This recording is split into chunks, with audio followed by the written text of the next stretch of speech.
നെഞ്ചിൽ കടികാരവുമേറി ഈ പരിശുദ്ധവും പരിപാവനവുമായ ഈ പുണ്യ അൾത്താരയിൽ പ്രത്യക്ഷയായ പരിശുദ്ധ ജീവനോട് പ്രത്യക്ഷയായ പരിശുദ്ധ അമ്മയ്ക്കും തിരുക്കുമാരനും എൻ്റെ ഹൃദയത്തിൽ നിന്ന് ആത്മാർത്ഥമായ നന്ദിയും അമ്മയോടുള്ള തിരുക്കുമാരനോട് കടപ്പാടും രേഖപ്പെടുത്തുവാൻ എന്നെ ഈ വേദിയിൽ, ഈ പരിശുദ്ധമായ ഈ വേദിയിൽ എന്നെ സാക്ഷിയാക്കിയതിന് നന്ദി പറയാനുമുള്ള ഒരവസരമായി ഞാനിതിൽ കരുതുകയാണ്.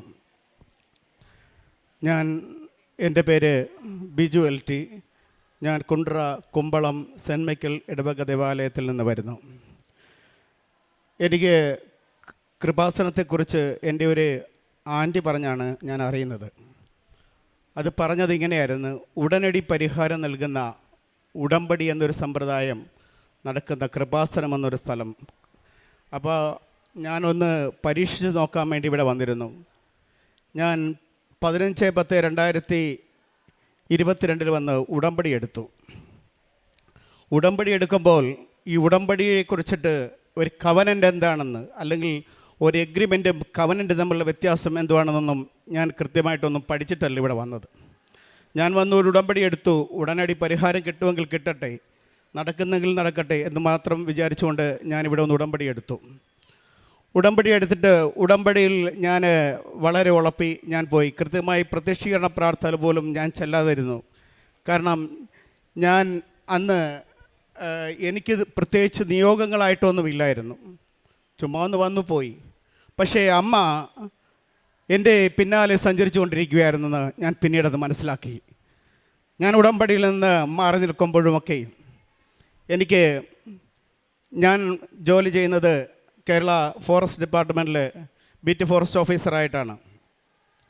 എൻ്റെ ഔദ്യോഗിക ജീവിതത്തിൽ 1-2 ഇൻസിഡൻറ്റ് എൻ്റെ അമ്മയിലേക്ക് വളരെയധികം അടുപ്പിച്ചു. ഞാൻ ഉടമ്പടി എടുത്തിട്ട് ഞാൻ തിരിച്ച് അമ്മയുടെ മുമ്പിൽ വരുന്നത് എനിക്ക് ഒരു സുഖമില്ലാത്ത അവസ്ഥയിലായിരുന്നു. ഞങ്ങളുടെ ക്യാമ്പ് ഷെഡ് ഉൾക്കാടുകളിലാണ്. അവിടെ ഷെഡിൽ ഇൻസ്പെക്ഷന് വേണ്ടി പോയ സമയത്ത് അവിടെ ആനകൾ കയറാതിരിക്കാൻ വേണ്ടി ആനത്താരകൾ അഥവാ എലഫൻറ്റ് ട്രഞ്ചുകൾ നിർമ്മിച്ചിരിക്കും. നമുക്ക് ക്വാർട്ടേഴ്സിൽ കിടക്കുമ്പോൾ ആനകൾ വന്ന് ശല്യം ചെയ്യാതിരിക്കാൻ വേണ്ടി എലഫൻറ്റ് ട്രഞ്ച് തയ്യാറാക്കിയിരിക്കും.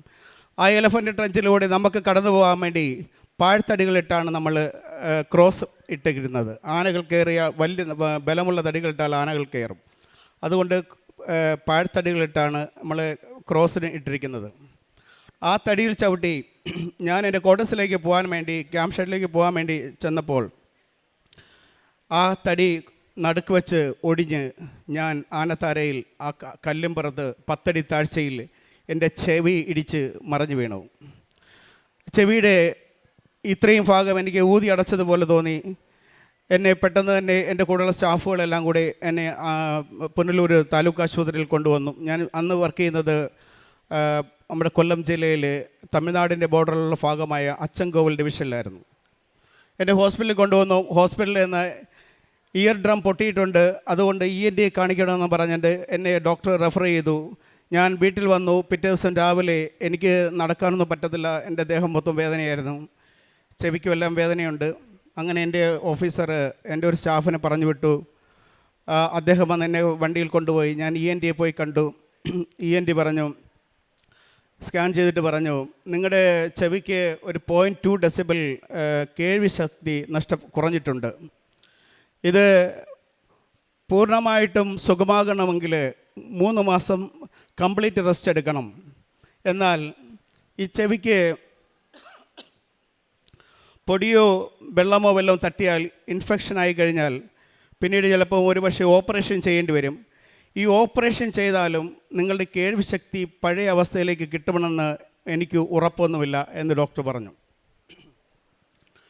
പ്രിയമുള്ളവരെ, ഞാൻ ഉടമ്പടി എടുത്തിട്ട് പോയിട്ട് അമ്മ എന്നെ പിന്തുടർന്ന് ഞാൻ നേരത്തെ പറഞ്ഞത് അമ്മയുടെ ഈ സന്നിധിയിലേക്ക് അമ്മ എന്നെ കൊണ്ടുവരാൻ വേണ്ടിയായിരുന്നു ആ ഇൻസിഡൻ്റ് ഉണ്ടായതെന്ന് ഞാൻ വിചാരിക്കുന്നു. കാരണം ഞാൻ ഈ ഡോക്ടർ പൂർവ്വസ്ഥിതിയിലേക്ക് നിങ്ങളുടെ അസുഖം എത്തത്തില്ല എന്ന് പറഞ്ഞപ്പോൾ, അല്ലെങ്കിൽ നിങ്ങൾക്ക് ഓപ്പറേഷൻ നടന്നാൽ പോലും പഴയ അവസ്ഥയിലേക്ക് നിങ്ങളുടെ കേൾവി ശക്തി തിരിച്ചു കൊണ്ടുവരാൻ പറ്റത്തില്ലെന്ന് പറഞ്ഞപ്പോൾ ഞാൻ ഡോക്ടറിൻ്റെ അടുത്ത് ഒന്നും പറഞ്ഞില്ല. പക്ഷേ എൻ്റെ മനസ്സിൽ ഞാൻ പറഞ്ഞു, ആലപ്പുഴ വേറൊരു ഡോക്ടറുണ്ട്, ആ ഡോക്ടറുടെ അടുത്ത് ഞാൻ പൊക്കോളാം. അവിടെ ഓപ്പറേഷൻ കൂടാതെ ഇത് സുഖമാക്കുന്ന ഒരു ഡോക്ടറിനെ എനിക്കറിയാം. എൻ്റെ മനസ്സിൽ ഞാൻ പറഞ്ഞതാണ്. പിറ്റേ ദിവസം രാവിലെ ഡോക്ടർ പറഞ്ഞ് യാത്രയൊന്നും ചെയ്യാൻ പാടില്ലെന്നൊക്കെ പറഞ്ഞെങ്കിൽ പോലും ഞാൻ ചെവിയിൽ ഒരു ഇയർ ക്യാപ്പ് വാങ്ങിച്ചു വെച്ചിട്ട് ഞാൻ പിറ്റേ ദിവസം രാവിലെ കൃപാസനത്തിലെത്തി. ഞാൻ മാതാവിൻ്റെ നടയിൽ വന്നിട്ട് മാതാവിൻ്റെ അടുത്ത് ചോദിച്ചു, മാതാവേ, പണി തന്നതാണല്ലേ? അമ്മയ്ക്ക് എന്നെ കാണാൻ വേണ്ടി തന്നെയല്ല, ഞാൻ എന്നെ വരുത്താൻ വേണ്ടി പണി തന്നെയാണല്ലോ എന്ന് പറഞ്ഞ് ഒരു പരിഭവം പറഞ്ഞിട്ട് ഞാൻ ഇവിടെ അകത്ത് കയറി വന്നു. ഞാൻ അമ്മയുടെ അടുത്ത് ഇവിടെ ഇരുന്ന് കുറേ നേരം അമ്മയെ നോക്കിയിരുന്നു. പിന്നീട് ഞാൻ ഉടമ്പടി എടുത്തു. ഉടമ്പടിക്ക് ശേഷം ഈ 3 മാസം എനിക്ക് പൂർണ്ണമായ വിശ്രമം കിട്ടി. എൻ്റെ ഉദ്യോഗസ്ഥരൊക്കെ എന്നെ ഇടയ്ക്കിടയ്ക്ക് വിളിക്കുമായിരുന്നു. എങ്കിലും എൻ്റെ അടുത്ത് പൂർണ്ണമായിട്ട് പരിപൂർണമായിട്ട് സുഖമായിട്ട് വന്നാൽ മതി നമ്മുടെ ഉദ്യോഗസ്ഥർ പറഞ്ഞു. അങ്ങനെ ഞാൻ ഈ അവസാനം 3 മാസത്തെ റെസ്റ്റിന് ശേഷം ഞാൻ ഇവിടുത്തെ തൈലങ്ങളും മറ്റും ഉപയോഗിച്ച് എൻ്റെ ചെവികളിൽ തൊടുകയും അതിടുകയൊക്കെ ചെയ്തിരുന്നു. പക്ഷേ അത് വിശ്വാസത്തോടെ തന്നെയാണ് പിന്നീട് ചെയ്തത്. ആദ്യത്തെ ഉടമ്പടിയിൽ എനിക്ക് അത്ര വിശ്വാസമില്ലായിരുന്നെങ്കിൽ ഞാൻ രണ്ടാമത് ഉടമ്പടി എടുത്തപ്പോൾ ഞാൻ അമ്മ മാതാവിനെ എൻ്റെ നെഞ്ചോട് ചേർത്ത് വെച്ചു. അതിനുശേഷം വീണ്ടും സ്കാൻ ചെയ്യാൻ പോയപ്പോൾ എൻ്റെ ചെവിക്ക് അതേ പഴയ അവസ്ഥയിലേക്ക് എൻ്റെ കേൾവിശക്തി തിരിച്ചു കിട്ടിയായി ഡോക്ടർ പറഞ്ഞു. Praise the Lord. അടുത്തതായി രണ്ടാമത്തെ എൻ്റെ ഔദ്യോഗിക ജീവിതത്തിലെ അനുഭവം എന്ന് പറയുന്നത്, ഞാൻ ഈ അച്ചൻകോവിൽ ഡിവിഷനിൽ തന്നെ ജോലി ചെയ്യുമ്പോൾ നമ്മുടെ സതേൺ സർക്കിളിൽ അതുകൂടാതെ തന്നെ നമ്മുടെ സതേൺ ഇന്ത്യയിൽ തന്നെ ഏറ്റവും കൂടുതൽ ക്രൗഡ് പുള്ളറായിട്ടുള്ള ഒരു ഇക്കോ ടൂറിസത്തിൽ അസിസ്റ്റൻറ്റ് ഇക്കോ ടൂറിസം ഓഫീസറായിട്ട് ഞാൻ ജോലി ചെയ്യുമായിരുന്നു. അത് കുംഭാവരട്ടി എന്ന് പറഞ്ഞാൽ ഒരുപക്ഷെ മലയാളികൾക്ക് കൂടുതലായിട്ട് അറിയത്തില്ല. അവിടെ കൂടുതൽ വരുന്ന ടൂറിസ്റ്റുകൾ തമിഴ്നാട്ടിൽ നിന്നാണ്. തമിഴ്നാടിൻ്റെ ബോർഡറാണ്. കോട്ടവാസൽ എന്ന് പറയുന്ന തമിഴ്നാട് പോലീസ് ചെക്ക് പോസ്റ്റ് കഴിഞ്ഞിട്ട് വരുന്ന സ്ഥലമാണ്. മണലാർ കുംഭാവരട്ടി എന്ന് പറഞ്ഞത് നമ്മുടെ ഇക്കോ ടൂറിസം മാപ്പിലൊക്കെ വളരെ ശ്രദ്ധേയമായിട്ടുള്ളൊരു സ്ഥലമാണ്. അവിടെ അതിൻ്റെ സീസണിലൊക്കെ തന്നെ ഒരു ദിവസം 2 ലക്ഷം മുതൽ 3 ലക്ഷം രൂപ വരെ വരുമാനമുള്ള ഇക്കോ ടൂറിസം പോയിൻ്റാണ്. ഏകദേശം 5000-ഓളം ഒക്കെ ആൾക്കാർ സീസണിൽ വരുന്ന സ്ഥലമാണ്. അവിടെ ജോലി ചെയ്യുന്ന ആ കാലഘട്ടത്തിൽ വളരെ സന്തോഷത്തോടുകൂടി ടൂറിസ്റ്റുകൾ വരുന്നതും പോകുന്നതും കാണുന്നുണ്ട്. അപ്പോൾ നമ്മൾ അവരുടെ ചോദിക്കും, എങ്ങനെയുണ്ട്, ഹൗ ഈസ് ഇറ്റ് എന്ന് ചോദിക്കുമ്പോൾ റൊമ്പ നന്നായിരിക്കും സാർ, റൊമ്പ നന്നായിരിക്കും, വി ആർ ഓൾ ഹാപ്പി എന്നൊക്കെ പറയുന്ന ആൾക്കാർ. ഒരു ദിവസം ഞാൻ സ്റ്റേഷൻ ഡ്യൂട്ടിയിലിരിക്കെ വയർലെസ്സിൽ ഒരു മെസ്സേജ് വന്നു. കുംഭാവട്ടി വെള്ളച്ചാട്ടത്തിൽ ശക്തമായ മലവെള്ളപ്പാച്ചിലുണ്ടായി, കുറേ പേരെ കാണുന്നില്ല, കുറേ പേര് മരിച്ചു, കുറേ പേര് ഒഴുക്കിക്കൊണ്ടുപോയി എന്നുള്ള ഇങ്ങനെയുള്ള വാർത്തകൾ, ഇങ്ങനെയുള്ളൊരു മെസ്സേജ് പെട്ടെന്ന് വയർലെസ്സിൽ വന്നു. ഞാൻ സ്റ്റേഷൻ ഡ്യൂട്ടിയിലായിരുന്നു. ഞാൻ പെട്ടെന്ന് ആ ഡ്യൂട്ടി എൻ്റെ വയർലെസ്സും എടുത്ത്, ഞാൻ യൂണിഫോമിലായിരുന്നു, ഞാൻ പെട്ടെന്ന് ഓടി ഈ ടൂറിസം പോയിൻറ്റിലേക്ക് പോകുവാണ്. കാരണം എനിക്ക് ചാർജുള്ള സ്ഥലമാണ്, എൻ്റെ സ്റ്റേഷനോട് ചേർന്നുള്ള സ്ഥലമാണ്. അവിടെ ഇക്കോ ടൂറിസം ഗൈഡുകൾ അവിടെ ഓപ്പറേഷൻ നടത്തിക്കൊണ്ടിരിക്കുകയാണ്. ഞാൻ ഓടി അവിടെ ചെന്നപ്പോൾ വളരെ അത്രയും നാൾ കണ്ടതിനേക്കാൾ വ്യത്യസ്തമായ ഒരു അനുഭവമായിരുന്നു. അവിടെ സ്ത്രീജനങ്ങളും കുട്ടികളുമെല്ലാം വാവിട്ട് കരയുന്നു. ഞാൻ ഓടി വരുന്നപ്പോൾ എന്നെ കണ്ടപ്പോൾ പറഞ്ഞു, സാർ കാപ്പാത്തുങ്കോ സാർ, പിള്ളയും അവർ കണവന്മാരും എല്ലാം വെള്ളച്ചാട്ടത്തിൽ കുടുങ്ങിപ്പോയി സാർ, കാപ്പാത്തുങ്കോ സാർ, കാപ്പാത്തുങ്കോ സാർ എന്ന് പറഞ്ഞ് അവർ അലമുറയിട്ട് കരയുന്ന ഒരു അനുഭവം. ഞാൻ വേറൊന്നും ആലോചിച്ചിട്ടില്ല. എനിക്ക് ആകെയുള്ള എൻ്റെ ഒരു വിശ്വാസവും എൻ്റെ പ്രതീക്ഷയും എന്ന് പറയുന്നത് ഞാൻ ഈ കൃപാസനത്തിൽ ഉടമ്പടി എടുത്ത ഒരാളാണ് എന്നുള്ളത് മാത്രമാണ്. പിന്നെ അതിലുപരി എനിക്ക് വേറെ ഒരു കാര്യം കൂടെ പറയാനുണ്ടായിരുന്നത്, എൻ്റെ ഒരു വിശ്വാസം എന്ന് പറയാൻ എനിക്ക് നീന്തലറിയാം. ആ ഒരു കോൺഫിഡൻസും കൂടെ വെച്ച് ഞാൻ ഈ യൂണിഫോം ഇട്ട് ഞാൻ എൻ്റെ വയർലെസ് ഒരു കൂടുതൽ സ്റ്റാഫിനെ കൊടുത്തു. ഞാൻ ഷൂ ഊരിയിട്ടിട്ട് ഞാൻ യൂണിഫോമിൽ ഇക്കോ ടൂറിസത്തിലേക്ക് ഇറങ്ങുവാണ്. അവിടെ ടൂറിസം അവിടെ കാണാൻ പറ്റത്തില്ല, ശക്തമായ വെള്ളം വന്ന് വീഴുവാണ്. മലയിൽ നിന്ന് വെള്ളവും മണലും ഇതെല്ലാം വീഴുന്ന സ്ഥലമാണ്. എൻ്റെ ജീവൻ തന്നെ അപകടത്തിലാണെന്ന് എനിക്ക് സ്വയം അറിയാമെങ്കിൽ പോലും എനിക്ക് ചാർജുള്ളൊരു സ്ഥലമായതുകൊണ്ടും എൻ്റെ ഡിപ്പാർട്ട്മെൻറ്റിലുള്ള എൻ്റെ കടപ്പാട് കൊണ്ടും ഞാൻ ആ വെള്ളത്തിൽ ഇറങ്ങിക്കൊണ്ടിരിക്കുമ്പോൾ എന്നെ ഒത്തിരി പേര് വന്ന് തടഞ്ഞു. കൂടുതലുള്ള സ്റ്റാഫുകളും മറ്റെൻ്റെ അവിടെ നിന്ന് ആൾക്കാരൊക്കെ പറഞ്ഞു, സാർ ഇറങ്ങല്, അപകടമാണ് സാർ, മരണം വരെ സംഭവിക്കും സാർ, ഇറങ്ങരുത് എന്നിട്ട് പറഞ്ഞു. പക്ഷേ എനിക്കൊരു ഉൾപ്രേരണ ഉണ്ടായി, ഞാൻ ഇറങ്ങി. ഞാൻ യൂണിഫോം ഇട്ട് എൻ്റെ ഷർട്ട് ഇട്ടിട്ട് എനിക്ക് നീന്താൻ പറ്റാൻ ഞാൻ ഷർട്ട് ഊരി മാറ്റി വെച്ചിട്ട് ഞാൻ വീണ്ടും ഈ അകത്തേക്ക് പോകുമ്പോൾ ഒരു 30 മീറ്റർ വ്യത്യാസത്തിലാണെങ്കിൽ പോലും അവിടെയുള്ള ആൾക്കാരെ കാണാൻ പറ്റത്തില്ല. 16ഓളം പേര് അകത്ത് തന്നെ കുടുങ്ങി കിടക്കുകയാണ്. ബാക്കിയുള്ളവരെല്ലാം കുറേ പേര് രക്ഷപ്പെടുത്തി കഴിഞ്ഞു. അവിടുത്തെ ഇക്കോ ടൂറിസം ഗൈഡുമാരെല്ലാം കൂടെ രക്ഷപ്പെടുത്തി കഴിഞ്ഞു. അപ്പം 10-16ഓളം പേരെല്ലാം നിരന്ന് ഇങ്ങനെയൊക്കെയാണ്. അതിൽ കൊച്ചുകുട്ടികൾ ഉൾപ്പെടെയുണ്ട്, ഒരു കുഞ്ഞുൾപ്പെടെയുണ്ട്.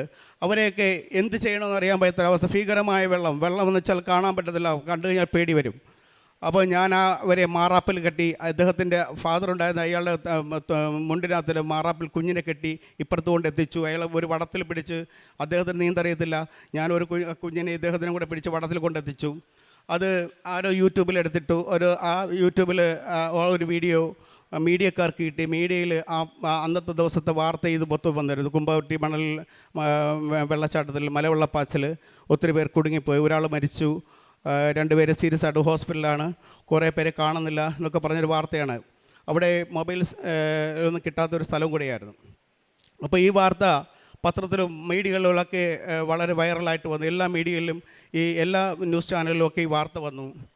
അപ്പോൾ ഞാൻ അതിനുശേഷം എനിക്ക് വെള്ളത്തിൻ്റെ പായ്ച്ചിൽ വീണ്ടും കൂടിക്കൂടി വരികയാണ്. ഞാൻ അവസാനമായിട്ട് അവരുടെ അടുത്ത് ചെന്ന് പറഞ്ഞു, നിങ്ങളിൽ അവസാനത്തെ ആളെയും രക്ഷപ്പെടുത്തിയിട്ടേ ഞാനിവിടുന്ന് പോകത്തുള്ളെന്ന് പറഞ്ഞു. പ്രിയമുള്ളവരെ, അവസാനത്തെ ആളെ രക്ഷപ്പെടുത്തുന്നിടം വരെയും ഒരു 2.5 മണിക്കൂറോളം ഈ വെള്ളത്തിൽ ഞാൻ അവസാനത്തെ ആളെ രക്ഷപ്പെടുത്തിയിട്ട് തിരിച്ചു വരുമ്പോൾ എനിക്ക് നടക്കാൻ പോലും പറ്റാത്ത അവസ്ഥയിലാണ്. പക്ഷേ തിരിച്ചിറങ്ങി വന്നപ്പോൾ എൻ്റെ അടുത്ത് ഈ സ്ത്രീകൾ, ജനങ്ങൾ പോയവർ, അവരെ കുട്ടികളെയും അവരെ ഭർത്താക്കന്മാരെ തിരിച്ചു കിട്ടിയപ്പോൾ അവരെൻ്റെ അടുത്ത് പറഞ്ഞു, നീ താൻ കടവുൾ സാർ, നീ താൻ കടവുൾ. അത് കേട്ടപ്പോൾ തന്നെ എൻ്റെ മനസ്സ് നിറഞ്ഞു. അതിനുശേഷം എൻ്റെ ഡിപ്പാർട്ട്മെൻറ്റ് ഈ സംഭവങ്ങൾ വിലയിരുത്തിയിട്ട് എനിക്ക് മുഖ്യമന്ത്രിയുടെ വിശിഷ്ട സേവനത്തിന് വേണ്ടി ഉള്ള നോമിനേഷന് എൻ്റെ പേപ്പർ അയച്ചു. അവിടെയും അന്നേരം ആ സമയങ്ങളിൽ ചില തടസ്സങ്ങൾ നേരിടേണ്ടി വന്നു. അപ്പോൾ 2022 ഈ സംഭവം ഉണ്ടാകുന്നു. 2023 എൻ്റെ പേപ്പർ കൊടുക്കുന്നു. അപ്പോൾ 2023 പേപ്പർ കൊടുത്തപ്പോൾ അതിൻ്റെ ടൈമിൽ കൃത്യമായ സമയത്ത് എത്താത്തതുകൊണ്ട് അവിടുന്ന് ആ വർഷം നടന്നില്ല. അടുത്ത വർഷമായപ്പോൾ നമ്മുടെ ഓഫീസർമാർ പറഞ്ഞു, ബിജുവിന് അർഹതയുള്ളതാണെങ്കിൽ അത് ബിജുവിനെ തേടി വരും, അതുകൊണ്ട് ഈ വർഷം കൊടുക്കണമെന്ന് പറഞ്ഞു. അങ്ങനെ വീണ്ടും കൊടുത്തു. അപ്പോൾ എനിക്കെതിരെ കുറച്ച് പരാതികളും മറ്റു കാര്യങ്ങളൊക്കെ, വ്യാജ പരാതികൾ, പേരില്ലാത്ത പരാതികളും മറ്റുമൊക്കെ കൊടുത്തു. അതിന് അന്വേഷണം വെച്ചു. അപ്പോൾ അതിൻ്റെ ഒരു അവസാന തീരുമാനം എടുക്കുന്ന ദിവസം വലിയ ഓഫീസേഴ്സ്, ഹയർ ഓഫീസേഴ്സ്, IFS ഓഫീസേഴ്സിൻ്റെ തിരുവനന്തപുരത്ത് മീറ്റിങ്ങിൽ ഫൈനൽ തീരുമാനം എടുക്കുന്ന ദിവസം അന്ന് ഞാൻ ലീവിനുണ്ടായിരുന്നു. ഞാൻ അന്നേരം കൃപാസന മാതാവിൻ്റെ അടുത്ത് വരാമെന്ന് വിചാരിച്ചു. ഇവിടെ വന്നു. ഞാൻ മാതാവിൻ്റെ അടുത്ത് ഇവിടെ ഒരു കസേരയിലിരുന്നിട്ട് മാതാവിൻ്റെ അടുത്ത് ഞാൻ ഒരു കാര്യം മാത്രം പറഞ്ഞു, മാതാവേ, if I deserve it you should give me, if not leave it, I will never come to ask you. ആ ഒരു കാര്യം പറഞ്ഞിട്ട് ഞാൻ എൻ്റെ ഉടമ്പടി പുതുക്കി. ഞാനന്ന് ജോസഫച്ചനെ കണ്ടു. ജോസഫച്ചൻ എന്നെ ബ്ലെസ് ചെയ്തു. ഞാൻ വെളിയിലിറങ്ങി, ഉടമ്പടിയെല്ലാം ഇത് പുതുക്കി, ഇതെല്ലാം ഇവിടുത്തെ എല്ലാ പരിപാടികളും കഴിഞ്ഞിട്ട് ഞാനിവിടുന്ന് ഇറങ്ങി ഈ റോഡ് ക്രോസ് ചെയ്ത് അപ്പുറത്തൊരു ചായക്കടയിൽ ഒരു ചായ കുടിക്കാനായിട്ട് നിൽക്കുമായിരുന്നു, വീട്ടിലേക്ക് തിരിച്ച് മടങ്ങിപ്പോകാനായിട്ട്. അപ്പോൾ തന്നെ എനിക്ക് അവിടെ നിന്നൊരു കോൾ വന്നു, എൻ്റെ പേര് ഏറ്റവും മുമ്പിൽ സെലക്ഷനായിട്ടുണ്ട്, അതുകൊണ്ട് എത്രയും പെട്ടെന്ന് യൂണിഫോം ഇട്ട ഒരു ഫോട്ടോ അയച്ചു കൊടുക്കാൻ പറഞ്ഞു. പ്രിയമുള്ളവരെ, ഞാനിവിടെ വെച്ച് ഉടമ്പടി ഉടനടി പരിഹാരമെന്ന് പറഞ്ഞത് ഒരു 5 മിനിറ്റ് പോലും ആയിട്ടില്ല. അതിനു മുമ്പിൽ അമ്മ ഒരു തീരുമാനമെടുത്തു. ആ തീരുമാനത്തിൽ ഞാൻ ഈ 2025 4/1/2025 തിരുവനന്തപുരത്ത് വെച്ച് നടന്ന കേരളത്തിലുള്ള 51 പേർക്ക് 2 വർഷത്തെ 23-24 വർഷത്തെ സേവനത്തിന് കൊടുത്ത 51 പേരുടെ വിശിഷ്ട സേവനത്തിന് ബഹുമാനപ്പെട്ട മുഖ്യമന്ത്രിയുടെ അവാർഡ് നേടുവാൻ അമ്മ എന്നെ സഹായിച്ചു. അപ്പോൾ ആ ഒരു കാര്യത്തിൽ പോലും എനിക്കുണ്ടായ ഒരു അനുഭവം, എൻ്റെ ഔദ്യോഗിക ജീവിതത്തിൽ ഒരു രക്ഷാപ്രവർത്തനം നടത്തുന്നത് അമ്മ എന്നെ അപ്രാപ്യമായ പാറയിലേക്ക്, ഒരു സർക്കാർ ഉദ്യോഗസ്ഥന് കിട്ടാവുന്ന ജീവിതത്തിലെ ഏറ്റവും വലിയ ഒരു അവാർഡാണ് ബഹുമാനപ്പെട്ട കേരള മുഖ്യമന്ത്രിയുടെ വിശിഷ്ട സേവനത്തിലുള്ള അവാർഡ്. അതുവരെ അമ്മ എനിക്ക് ഈ ഉടമ്പടിയിലൂടെ നേടിത്തന്നു എന്നുള്ളൊരു സാക്ഷ്യം ഇവിടെ നിങ്ങളോട് പ്രത്യേകമായിട്ട് എൻ്റെ ഔദ്യോഗിക ജീവിതത്തിൽ നടന്ന ഈ 2 സംഭവങ്ങളും കൂടാതെ ഞാൻ എൻ്റെ ഇടയ്ക്ക് എൻ്റെ ഡിപ്പാർട്ട്മെൻറ്റിൽ ഞാൻ 10-20 വർഷമായിട്ട് നമ്മൾ കമ്പനിയിലൊക്കെ കൂടുമ്പോൾ ഇടയ്ക്ക് മദ്യമൊക്കെ ഉപയോഗിക്കാറുണ്ടായിരുന്നു. ആ കാര്യങ്ങളൊക്കെ എനിക്ക് മാതാവിലേക്ക് അമിത വിശ്വാസമായപ്പോൾ ഞാൻ ആ കാര്യങ്ങളെല്ലാം പാടെ ഉപേക്ഷിച്ചു. അതിനും മാതാവ് എനിക്ക് ശക്തി. ഞാനിപ്പോൾ 4 വർഷമായി മദ്യം പൂർണ്ണമായിട്ട് ഉപേക്ഷിച്ചിരിക്കുകയാണ്. അപ്പോൾ അതുകൂടാതെ എൻ്റെ മകൾക്ക് +1 എൻ്റെ മകൾക്ക് SSLCക്ക് സമയമായപ്പോൾ ഞാൻ വീണ്ടും ഉടമ്പടി പുതുക്കാനായിട്ട് ഇവിടെ വന്നു. മകളുടെ ഉന്നത വിദ്യാഭ്യാസത്തിന് വേണ്ടി നല്ല മാർക്കോടുകൂടി നല്ല റിസൾട്ട് തരണമേ നമ്മുടെ അടുത്ത് പ്രാർത്ഥിച്ചു. അതിന് മകൾക്ക് SSLCക്ക് ഫുൾ A+ മാർക്ക് കിട്ടി. ഇന്ന് മകളിൽ നിന്ന് കൂടെ വരാൻ പറ്റിയില്ല. അതുകൊണ്ട് അതിനും എനിക്കിനി മാതാവ് നേരിട്ടും അല്ലാതെയും ഒരുപാട് അനുഗ്രഹങ്ങൾ തന്നിട്ടുണ്ട്. അതിന് അടുത്ത ഒരു സാക്ഷ്യം കൂടി ഞാൻ പറയാൻ ആഗ്രഹിക്കുന്നു. ആ സമയത്ത് വീണ്ടും ബാക്കി പറയാം. ഞാൻ പ്രേക്ഷിത പ്രവർത്തനം ചെയ്യുമെന്ന് പറഞ്ഞാൽ ഞാൻ കൃപാസനത്തിലേക്ക് പാവപ്പെട്ട ആൾക്കാർക്ക് വന്നെത്തിച്ചേരാൻ പറ്റാത്ത ആൾക്കാർക്ക് ഞാൻ എൻ്റെ പേര് വെളിപ്പെടുത്താത്ത രീതിയിൽ ഞാൻ ഈ വണ്ടിയിൽ അവർക്ക് കൊണ്ടുവരുന്ന സമയത്ത് ഞാൻ അവർക്ക് പൈസ കൊടുത്തിടും. ഒരാൾക്ക് നമ്മുടെ 700 രൂപ വെച്ചിട്ടാണ് ഉള്ള ഫുൾ ചിലവ്. അപ്പോൾ വണ്ടിക്കൂലിയും ഇവിടെ വരെ ഭക്ഷണം ഉൾപ്പെടെയുള്ള എല്ലാത്തിനും കൂടെ ഞാൻ പൈസ കൊടുത്തു വിടും. പിന്നെ ഈ പ്രേക്ഷിത പ്രവർത്തനം എന്ന് പറഞ്ഞാൽ ഞാൻ ഈ കൃപാസനത്തിൽ പത്രം വാങ്ങിച്ചുകൊണ്ട് പോകുമ്പോൾ ഈ അച്ഛൻ നേരത്തെ ജോസഫ് അച്ഛൻ പറഞ്ഞ പോലെ ഈ പൊതുവേദികളിൽ 10 പേര് കൂടുന്നിടത്താണ് ഈ പത്രം കൊടുക്കേണ്ടത്. അല്ല ദൈവത്തിന് പ്രകീർത്തിക്കണമെന്ന് പറഞ്ഞാൽ ഞാൻ 10 പേരല്ല, 100 അല്ല, 1000 പേര് നിൽക്കുന്ന വേദികളിൽ പോലും ഞാൻ കൊണ്ട് കൊടുക്കും. എനിക്ക് പേടിയൊന്നുമില്ല. കാരണം നമ്മൾ ദൈവത്തെ എത്രത്തോളം അറിയുന്നു, എത്രത്തോളം സ്നേഹിക്കുന്നു, അത്രയും നമുക്ക് ദൈവത്തെ ഉയർത്താൻ നമ്മൾ കടപ്പെട്ടവരാണ്. പ്രത്യേകിച്ച് ഉടമ്പടി എടുക്കുന്ന ഓരോ വ്യക്തിയും ദൈവത്തിൻ്റെ പ്രത്യേക സ്പർശനവും സ്നേഹവും ദൈവത്തിൻ്റെ സാമീപ്യവും അമ്മയുടെ സാമീപ്യവും എല്ലാം അനുഭവിക്കുന്നവരാണ്. അതുപോലെ തന്നെ അവിടെ ഒരു അഗതി മന്ദിരമുണ്ട്. എനിക്ക് സമയം കിട്ടുമ്പോഴൊക്കെ അവിടെ പോയി അവരുമായിട്ടിരുന്ന് ഭക്ഷണം കഴിക്കാറുണ്ട്. അവർക്കും ഞാൻ എന്നെകളൊക്കെ ഒന്ന് സാമ്പത്തിക സഹായം ചെയ്യാറുണ്ട്. എൻ്റെ ആത്മീയ ജീവിതവുമായി ബന്ധപ്പെട്ട് എനിക്ക് ഞായറാഴ്ചകളിലൊക്കെ പള്ളിയിൽ പോകാൻ പറ്റത്തുള്ളൂ. ഡെയിലി ഞാൻ നിൽക്കുന്ന ജോലി സ്ഥലത്ത് അടുത്ത് പള്ളിയൊന്നുമില്ല. അപ്പോൾ ഞായറാഴ്ചകളിൽ ഞാൻ മുടങ്ങാതെ പള്ളിയിൽ പോവും.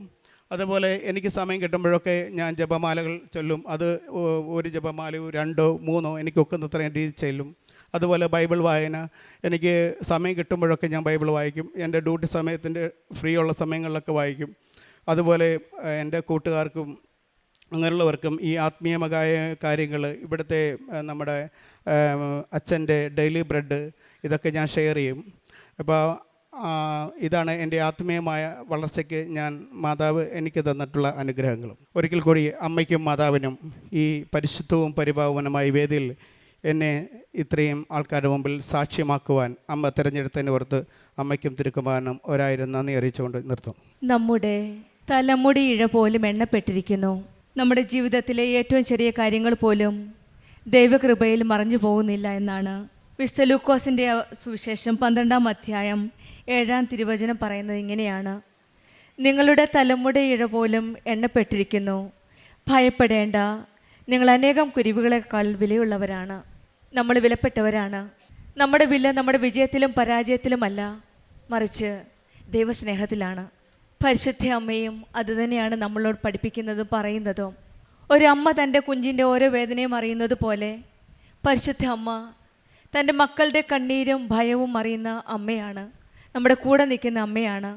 അമ്മ നമ്മളോട് പറയുന്നത് ഇങ്ങനെയാണ്: ഭയപ്പെടേണ്ട, ദൈവം നിന്നെ മറക്കില്ല, മറന്നിട്ടില്ല, മറക്കില്ല ഒരിക്കലും. ഈ ആലയത്തിൽ വരുന്ന ഓരോരുത്തർക്കും ഇതാണ് അവരുടെ അനുഭവം. ഒരു മറക്കാത്ത ദൈവത്തിൻ്റെ അനുഭവം, ഒരു സംരക്ഷിക്കുന്ന അമ്മയുടെ അനുഭവം. അതുതന്നെയാണ് സർ ബിജു ആൻറ്റി നമ്മളോട് ഷെയർ ചെയ്തത്. വനംവകുപ്പ് ഉദ്യോഗസ്ഥനായ ഈ മകൻ, ഈ സഹോദരൻ ഡ്യൂട്ടിക്കിടയിലുണ്ടായിരുന്ന ഒരു വലിയൊരു ഒരു സാഹചര്യമാണ് നമ്മളോട് ഷെയർ ചെയ്തത്. എലഫൻ്റ് ട്രെഞ്ചിൽ നിന്ന് മറിഞ്ഞു വീണപ്പോൾ ഈ എട്രം പൊട്ടി. പിന്നീടുണ്ടായിരുന്ന ഡീറ്റെയിൽസ് എല്ലാം സഹോദരൻ നമ്മളോട് ഷെയർ ചെയ്ത് കഴിഞ്ഞു. പക്ഷെങ്കിൽ ഈ മകൻ ആദ്യമേ പറഞ്ഞത് ഉടനടി നൽകുന്ന ഒരു പരിഹാരമാണ്. അതറിയാനായിട്ടായിരുന്നു ആദ്യമായി ഈ ആലയത്തിലെത്തിയത്. പിന്നീട് ഒരു സാഹചര്യം സ്വന്തം ജീവിതത്തിൽ വന്നപ്പോൾ ഈ മകന് വീണ്ടും അമ്മയുടെ അരികിലേക്ക് വരാനായിട്ടും ഇവിടെ വന്ന് അമ്മയുടെ സന്നിധിയിൽ നിന്ന് അമ്മയെ ഒരു രീതിയിൽ തിരിച്ചു കൊണ്ടുവന്നാണെന്നാണ് ഈ സഹോദരൻ പറഞ്ഞത്. അമ്മയുടെ സന്നിധിയിലേക്ക് തിരിച്ചു കൊണ്ടുവരികയായിരുന്നു. അങ്ങനെ ആ കേൾവിശക്തി പൂർണ്ണമായി ലഭിക്കില്ല എന്ന് ഡോക്ടേഴ്സ് എഴുതിയപ്പോഴും പിന്നീടാണ് ഈ മകൻ അത് വിശ്വസിച്ചത്. ആലപ്പുഴയിൽ ഒരു ഡോക്ടറുണ്ട്, ആ ഡോക്ടർ എന്നെ സുഖപ്പെടുത്തുമെന്ന്. അങ്ങനെയാണ് ഡോക്ടർ പറ്റില്ല എന്ന് പറയുന്ന സാഹചര്യത്തിൽ ഈ മകൻ പറ്റും എന്ന് വിശ്വസിച്ചുകൊണ്ടാണ് ഈ ആലയത്തിൽ വന്ന് ഉടമ്പടി എടുത്തത്. പിന്നീടുള്ള ദിവസങ്ങളിൽ തൈലം തേച്ച് വിശ്വാസ പ്രമാണം ചൊല്ലി ഉടമ്പടി ജീവിതം മുന്നോട്ട് നയിച്ചു. പിന്നെ രണ്ടാമത് പുതുക്കിയപ്പോഴാണ് കൂടുതൽ വിശ്വസ്തയോടെ ഉടമ്പടി നിബന്ധനകൾ പാലിക്കുവാൻ പറ്റിയത്. അമ്മയെ ചേർത്ത് വെച്ച് പ്രാർത്ഥിച്ചു എന്നാണ് ഈ സഹോദരൻ നമ്മളോട് ഷെയർ ചെയ്തത്. പിന്നീടുണ്ടായിരുന്ന തൻ്റെ ഡ്യൂട്ടിയുടെ സേവനത്തിൻ്റെ സമയത്തുണ്ടായിരുന്ന ഒരു നല്ല മെഡൽ ലഭിക്കുന്നതിനെ പറ്റിയാണ്. വിശിഷ്ട സേവനത്തിലുള്ള ഫോറസ്റ്റ് ഡിപ്പാർട്ട്മെൻറ്റിൽ നിന്നുള്ള മെഡലായിരുന്നു. അതും കേരള മുഖ്യമന്ത്രിയുടെ കയ്യിൽ നിന്ന് സ്വീകരിക്കണമെങ്കിൽ അത്ര ആത്മാർത്ഥതയോടെ ചെയ്ത ഒരു സേവനമായിരിക്കണം അത്. അതാണ് ആ മകൻ പറഞ്ഞത്, വെള്ളച്ചാട്ടത്തിലേക്ക് എടുത്തു ചാടാനുള്ള ശക്തി ലഭിക്കുന്നത് പരിശുദ്ധ അമ്മ ഈശോയും കൈപിടിച്ചുകൊണ്ട് മാത്രമാണ്. ചാടിപ്പോകുമ്പോൾ ഓരോ മകൻ്റെയും മകളുടെയും കണ്ണുനീര് കണ്ട് അത് കേട്ടുകൊണ്ട് നിൽക്കാനാകാതെ ആ മകൻ വെള്ളച്ചാട്ടത്തിലേക്ക് എടുത്തു ചാടി ഓരോരുത്തരെ രക്ഷപ്പെടുത്തുകയായിരുന്നു. അമ്മ കൂടെയുണ്ട് എന്നുള്ള പൂർണ്ണ വിശ്വാസമാണ് ഉടമ്പടി മക്കളുടെ ജീവിതത്തിൽ. ഈ മകനും അത് തന്നെ വിശ്വസിച്ചു, അമ്മയുണ്ടല്ലോ കൂടെ. അങ്ങനെയാണ് അവരെ രക്ഷപ്പെടുത്തിയത്. പിന്നീട് വിശിഷ്ട സേവനത്തിലുള്ള അവാർഡ് മെഡൽ ലഭിക്കുകയും ചെയ്തത്. പക്ഷെങ്കിൽ അതിനും ഒരു തടസ്സമുണ്ടായിരുന്നു അവിടെ. ആ തടസ്സത്തിന് നേരിട്ടപ്പോഴാണ് വീണ്ടും ഈ മകൻ പരിശുദ്ധ അമ്മയുടെ സന്നിധിയിൽ വന്ന് പ്രാർത്ഥിച്ചു. ഉടമ്പടി എടുത്ത് ഇവിടെ അങ്ങോട്ട് ഇറങ്ങിയപ്പോൾ തന്നെ ഇവിടെ ഉടമ്പടി ഈ സന്നിധിയിലായിരുന്നപ്പോൾ തന്നെ പെട്ടെന്ന് ഈ മകൻ വന്ന് പ്രാർത്ഥിച്ചത്, if I deserve you give me, if not leave it എന്നാണ്. അതും ദൈവേഷ്ടമനുസരിച്ച് ചെയ്യുവാനായിട്ട് അമ്മയുടെ ഹിതം പോലെ നടക്കട്ടെ എന്നാണ് ഈ മകൻ ഇവിടെ വന്ന് പ്രാർത്ഥിച്ചത്. മക്കൾ ഉടമ്പടിയിലായിരിക്കുമ്പോൾ നമ്മുടെ ഏത് സാഹചര്യമാണെങ്കിലും ശരി അതെല്ലാം സ്വീകരിക്കുവാനുള്ള ഒരു ഹൃദയം നമുക്ക് ദൈവം തരുമെന്നുള്ള വിശ്വാസത്തോടെയാണ് ഈ മകൻ ഇവിടെ വന്ന് പറഞ്ഞത്, if you desire you give me, if not leave it. അത് ദൈവേഷ്ടമനുസരിച്ച് ചെയ്യുവാനുള്ള ഒരു മനസ്ഥിതി ഈശോയും അമ്മയും ഈ മകന് കൊടുത്തു. അങ്ങനെ പറഞ്ഞ് അങ്ങ് ഇറങ്ങിയപ്പോൾ തന്നെയാണ് മകന് കോൾ വരുന്നത്, ഇത് എല്ലാ തടസ്സങ്ങളും മാറി പിന്നീട് ആ സേവനത്തിലുള്ള മെഡൽ ലഭിക്കുന്നുവെന്ന്. പിന്നീടാണ് ഈ മകൻ പറയുന്നത്, ഒരു പൂർണ്ണ വിശ്വാസമായത് ഉടമ്പടി ഉടനടി പരിഹാരമെന്ന് അമ്മ ഈ മകൻ്റെ ജീവിതത്തിൽ കാണിച്ചു കൊടുക്കുകയായിരുന്നു. പിന്നീടുണ്ടായിരുന്ന മകൻ്റെ ഓരോ കാര്യങ്ങളിലും ഉടമ്പടി ജീവിതത്തിൽ വന്നേ പിന്നെ ഒരാത്മീയമായിട്ട് ഒരു ഉണർവാണ് ഈ മകന് കിട്ടിയത്. പല ദുശീലങ്ങളിൽ നിന്നും വിടുതൽ ലഭിക്കുവാനും പരിശുദ്ധ അമ്മയുടെ ഈശോയോടും ചേർന്ന് നിന്ന് പ്രാർത്ഥിച്ചപ്പോൾ മകൻ്റെ ജീവിതത്തിൽ ഒരു ഉണർവാണ് വന്നത്. ഒരു പുതിയ തീഷ്ണത, ഒരു പുതിയ ഉണർവ്. ഈശോയും അമ്മയും കൂടുതൽ സ്നേഹിക്കാനും അവരോട് ചേർന്ന് നിന്ന് മുന്നോട്ട് പോകുവാനുമുള്ള ഒരു തീഷ്ണതയാണ് ഈശോയും അമ്മയും ഈ മകന് കൊടുത്തത്. പിന്നീട് മകളുടെ പരീക്ഷയ്ക്ക് നല്ല ഉന്നത വിജയം നൽകിയാണ് അമ്മ മാതാവും ഈശോയും ഇവരുടെ ജീവിതത്തിൽ സന്തോഷം പകർന്നു കൊടുത്തത്. ഇതെല്ലാം സാധ്യമാകുന്നത് നമ്മൾ ഉടമ്പടി ജീവിതത്തിൽ ആദ്യമൊക്കെ നമ്മൾ കുറച്ചൊക്കെ ക്വസ്റ്റ്യൻ ചെയ്യാം, എന്താ ഇത്, എങ്ങനെയാണ് ഇത്. പക്ഷെങ്കിൽ നമ്മൾ വന്ന് നമുക്കവിടെ ആഗ്രഹമുണ്ട്, നമുക്കറിയില്ല എങ്ങനെയാണ് മുന്നോട്ട് പോകേണ്ടത്. അപ്പോഴാണ് പരിശുദ്ധ അമ്മ നമ്മുടെ കാര്യത്തിൽ ഇടപെട്ട് പക്ഷെങ്കിൽ പരിശുദ്ധ അമ്മ തന്നെ ഈശോയും അമ്മ തന്നെ നമ്മളോട് പറയുന്നത് ഇങ്ങനെയാണ്, ഭയപ്പെടേണ്ട, നിൻ്റെ തലമുടി ഇഴ പോലും എണ്ണപ്പെട്ടിരിക്കുന്നു, നിങ്ങൾ അനേകം കുരുവിളയേക്കാൾ വിലയുള്ളവനാണ്. നമ്മുടെ ഓരോ കാര്യങ്ങളും അമ്മ അറിയുന്നുണ്ട്, അമ്മയെല്ലാം ഈശോയോട് പറയുന്നുണ്ട്. ആ അമ്മയുടെ അരികിലേക്കാണ് നമ്മൾ വരുന്നത്. പിന്നീട് ഈ മകൻ പറഞ്ഞ പ്രേക്ഷിത പ്രവർത്തനമാണ്, വരാൻ പറ്റാത്തവർക്ക് ആരും അറിയാതെ അവരെ ഇവിടെ കൊണ്ടുവന്ന് ദൈവസന്നിധിയിൽ ദൈവസ്നേഹം അടുത്തറിയാനായിട്ട് ഒരു ഇൻസ്ട്രുമെൻ്റ് ആവുകയാണ്. ദൈവത്തെ ഉയർത്താൻ കടപ്പെട്ടവരാണെന്നാണ് ഈ മകൻ പറയണത്. ദൈവത്തിൻ്റെ സാമീപ്യവും സ്നേഹവും അടുത്തറിഞ്ഞവർക്ക് നിശബ്ദമായിട്ട് ഇരിക്കാൻ സാധിക്കില്ല. അവർ മറ്റുള്ളവരോടൊക്കെ ഷെയർ ചെയ്ത് അവരെ കൂടുതലും അറിയാത്തവരെ അറിയിക്കാനും അറിഞ്ഞവരെ കൂടുതൽ ആഴപ്പെടുത്താനുമാണ് ഈ മകൻ ശ്രമിച്ചത്. ഒരു ഉടമ്പടി ജീവിതത്തിൻ്റെ നമ്മൾ മുന്നോട്ട് പോകുമ്പോൾ ഈശോയുടെ അമ്മയോട് ചേർന്ന് നിൽക്കുമ്പോൾ നമുക്കൊന്നും ഭയപ്പെടേണ്ട ആവശ്യമില്ല. നമ്മുടെ എല്ലാ കാര്യവും നോക്കിയും കണ്ടും ചെയ്യുന്ന ഒരു ദൈവമാണ് നമ്മുടെ കൂടെയുള്ളത്. നമ്മളെ സംരക്ഷിക്കുന്ന ഒരമ്മയാണ് കൂടെയുള്ളത്. നമുക്ക് നമ്മുടെ ഉടമ്പടി ജീവിതത്തിൽ ഈശോയും അമ്മയുടെയും കരം പിടിച്ച് മുന്നോട്ട് നീങ്ങാം. ഈ മകൻ ബിജു എൻ്റെ കുടുംബത്തിന് ലഭിച്ച എല്ലാ അനുഗ്രഹങ്ങളും, പ്രത്യേകിച്ചും എല്ലാ അനുഗ്രഹങ്ങൾക്കും നമ്മൾക്ക് കരങ്ങളടിച്ച് ദൈവത്തെ മഹത്വപ്പെടുത്താം. യേശുവേ നന്ദി, യേശുവേ സ്തുതി. അത്യപൂർവ ദൈവാനുഭവങ്ങൾ ഇനി നിങ്ങൾക്കും സ്വന്തം. ഈ യൂട്യൂബ് ചാനൽ ഇതുവരെ സബ്സ്ക്രൈബ് ചെയ്തിട്ടില്ലെങ്കിൽ ഇപ്പോൾ തന്നെ സബ്സ്ക്രൈബ് ചെയ്യുക. ഈ വീഡിയോ ഇപ്പോൾ തന്നെ നിങ്ങളുടെ സുഹൃത്തുക്കൾക്ക് ഷെയർ ചെയ്തുകൊണ്ട് കർത്താവിൻ്റെ പ്രേക്ഷിതരാകുക.